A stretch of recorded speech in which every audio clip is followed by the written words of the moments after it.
Londoners tend to think of their city as only extending to the furthest point of the underground system, which means that Richmond is still London, albeit a very gentle conservation-minded version, with copious parks and Regency architecture to soothe the senses. Lockdown has allowed interior designer Nicola Harding to give a revamp to the Bingham Riverhouse. Two Georgian mansions have been combined to make a hangout space for locals with 15 bedrooms that have copper baths and a lounge vibe plus a waterfront garden. A local landmark a bit further upriver, the Mitre dates from 1665, when Charles II, one of Britain's more convivial monarchs, decided he needed more space for guests in Hampton Court Palace. Open between lockdowns in the UK, designer Nicola Harding has also brought plentiful wit and indulgence here with 36 bedrooms, 2 restaurants and a boathouse centered around Whispering Angel rose wine.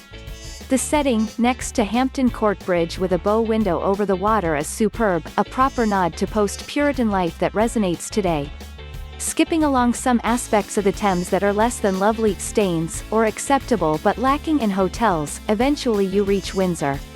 Fans of the Rocky Horror Picture Show will recognize the gloriously Gothic Oakley Court, from the outside at least, but this spring will see a full reopening of this 188-room property, including private river frontage, an indoor swimming pool, a 9-hole golf course and a recently created kitchen garden to supply the hotel's restaurants and new terrace bar.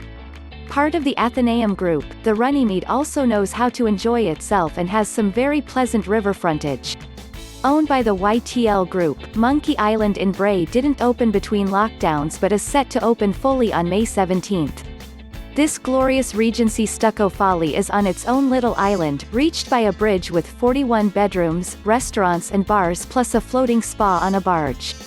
The River Arts Club in nearby Maidenhead isn't easy to categorize. Anyone can stay, and since it doesn't have its own restaurant, it is essentially a B&B, but a gloriously idiosyncratic one.